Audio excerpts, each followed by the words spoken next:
I was a proofreader. I worked as a medical coder. I worked at a church. I worked at a college. I did a lot of different kinds of jobs trying to find my way into writing.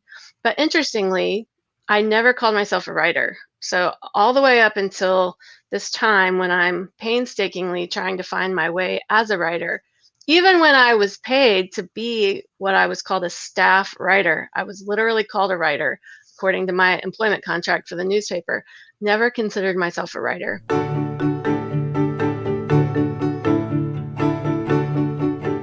Do you have words deep inside you struggling to get out, but you're just not sure where they should go? Do you feel a calling or a longing to write, and you want to take the next step?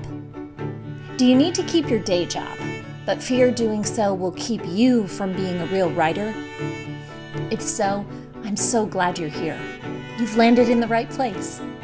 Hi, I'm Clarissa Moll, and welcome to The Writerly Life, brought to you by Hope Writers, the most encouraging place on the internet for writers to make progress. Here at The Writerly Life, we help you expand your creativity, explore new techniques, and express your hope-filled words in a world that needs them. We'll help you learn to balance the art of writing with the business of publishing, and learn to hustle without losing heart. You have words, and your words matter. And as you write them, you can be you. Boldly, bravely, maybe even a little scared sometimes. You can be you in your writing life. Welcome to the show, friends. Lean in, grab a pen, let's chat.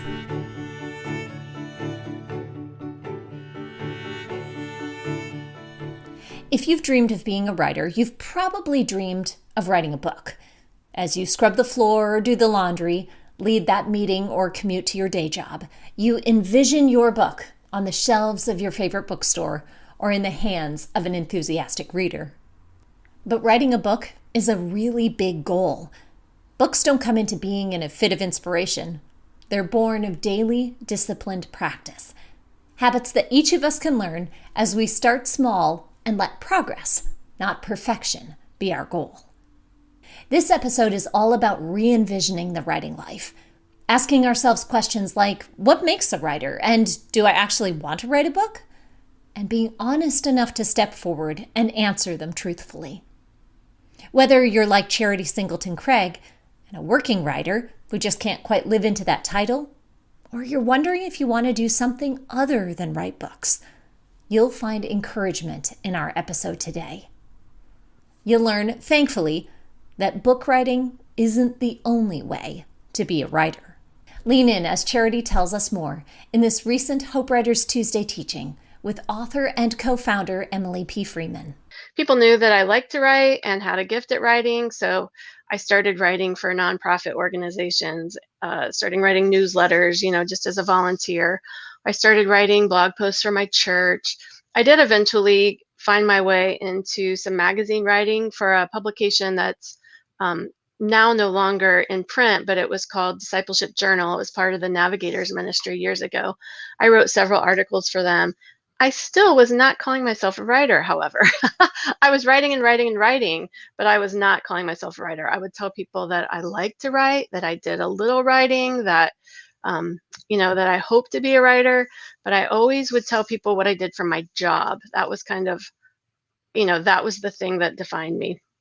I suppose eventually I started doing enough writing that I started considering whether or not I might actually be a writer.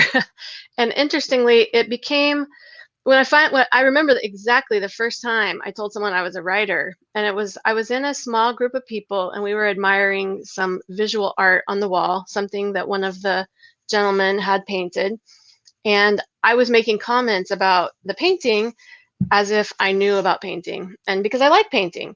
And he said, "Oh, are you an artist?" And I said, "Oh, no, no, no, no, I'm not an artist. I'm a writer." And it shocked me.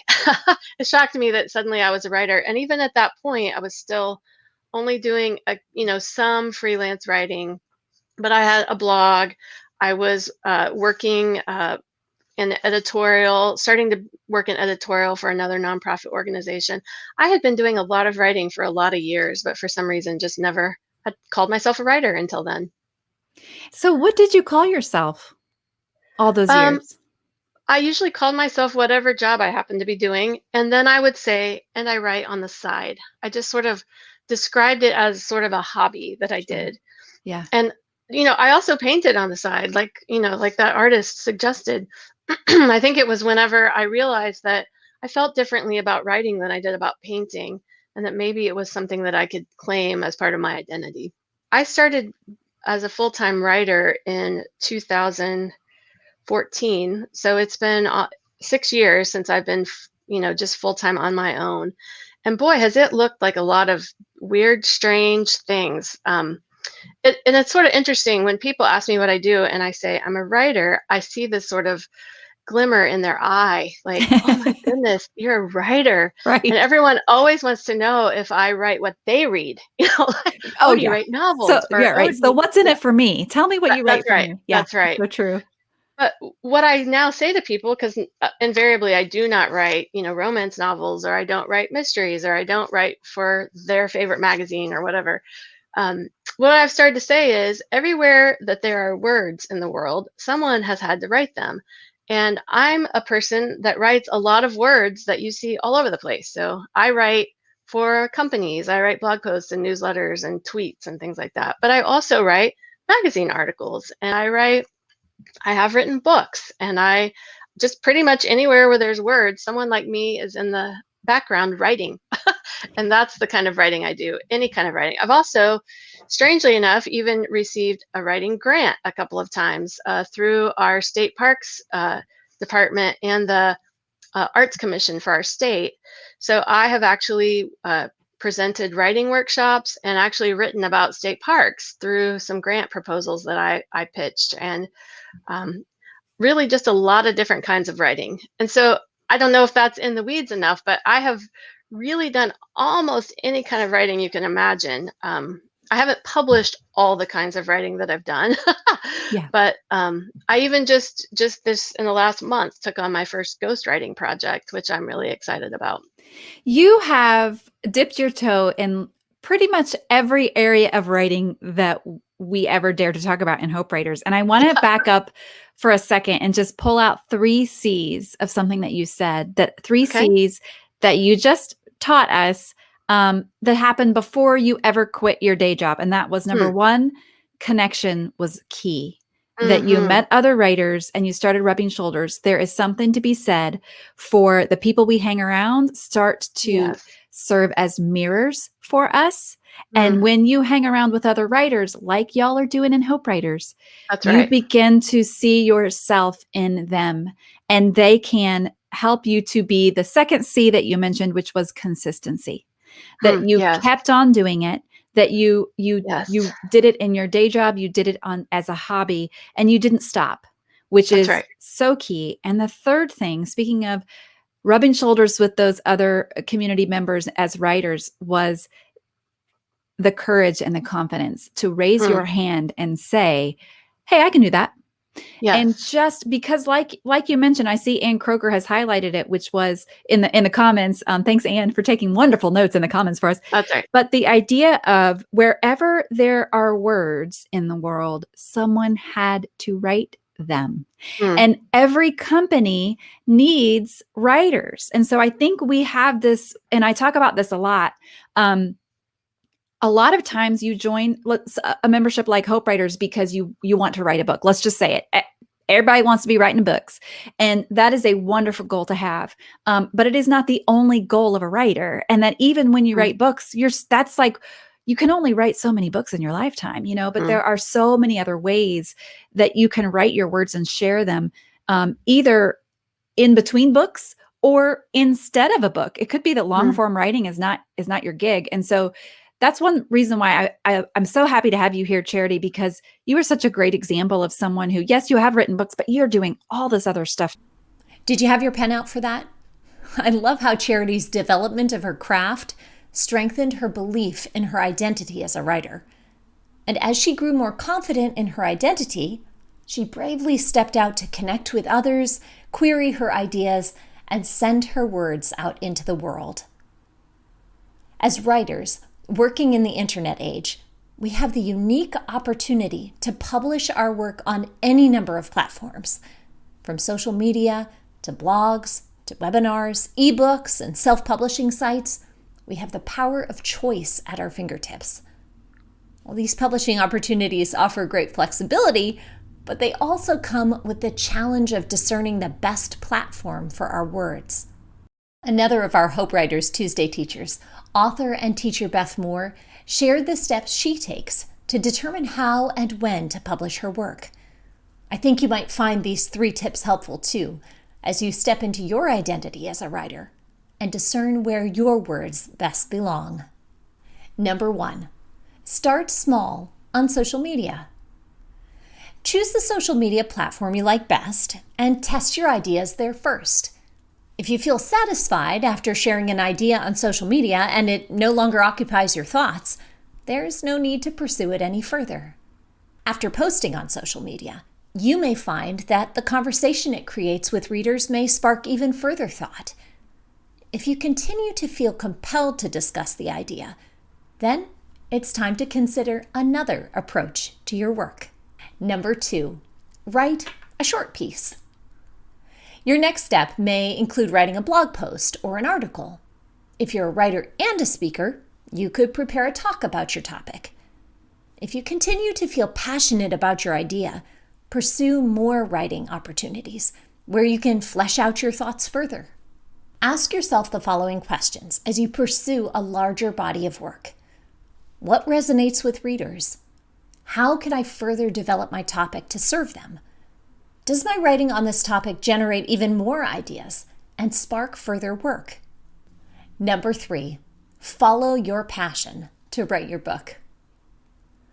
If you've developed your idea beyond social media, articles, or speaking events, and you still have more to say, it may be time to consider writing your book. Beth Moore says it takes a lot of endurance to see a major project through to the end, especially today, because we're trained for immediate gratification. It's important to know your level of commitment, your passion, and your ideas thoroughly enough to decide if you can commit to a larger work like a book. Whether you choose traditional publishing or self-publishing, it can take months or even years to complete a manuscript. Because these words are written in private over a long period of time, there are no readers offering immediate feedback or interacting with your words. Few ideas deserve a book-length work. Writers who know the difference between a topic that would be satisfied with an essay and one that would be better served with a book will be less likely to burn out and more likely to sustain their creative energy in the long run. Your passion will be the sustaining force behind your work. What a relief it can be to hear that book writing isn't the only way to be a writer. You can call yourself a writer if you're engaged in a daily personal writing habit. You can call yourself a writer if you publish a column in your local newspaper. You can call yourself a writer if that middle grade fiction manuscript still sits on your desk, waiting for a good ending. Progress is always the goal. You can reach your writing ambitions by engaging your world and living fully, and by taking your next writing step in love.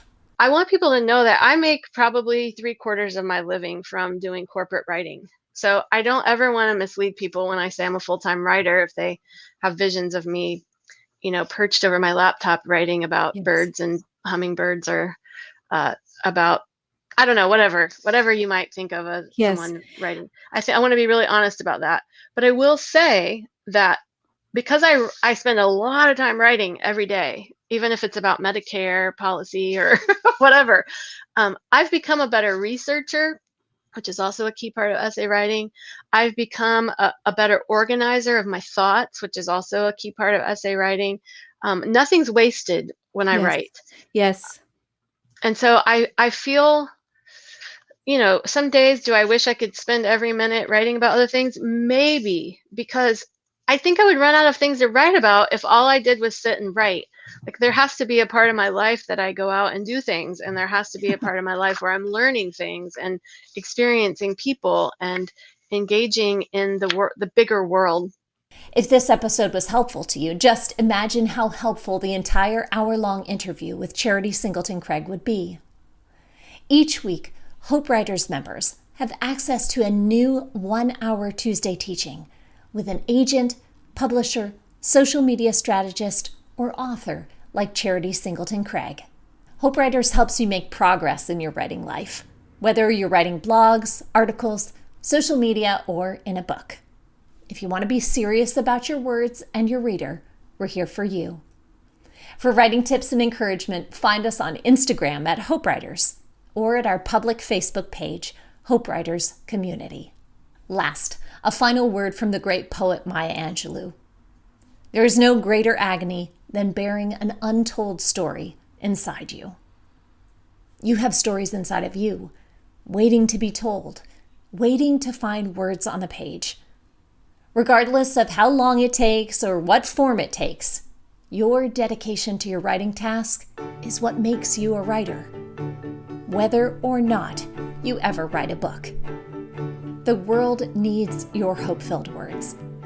And as you dedicate yourself to taking your next right step, I'm sure you'll find, like Charity says, your words will find their home.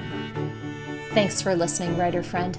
As you step into this week, remember to keep writing. Your words matter. We can't wait to read them. If you found this episode of The Writerly Life helpful, be sure to like and comment and hit the subscribe button here below on YouTube. If you're listening in, like, rate, and leave a review in Apple Podcasts. Your reviews help others know you found the content helpful. See you next week.